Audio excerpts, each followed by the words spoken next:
katika mambo ya adabu ambayo mwenye kufunga anatakiwa ayafanye ni kufanya mambo ya sunna.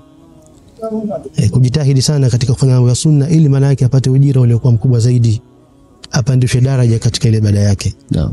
Mfano mathalan katika sunna za funga ni taakhir as-suhur, ni mtu kula dako lakini ikawa anaichelewesha ile dako.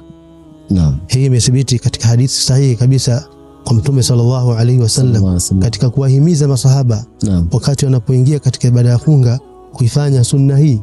Anasema Mtume sallallahu alaihi wasallam, tasaharu fa inna fi as-suhuri baraka.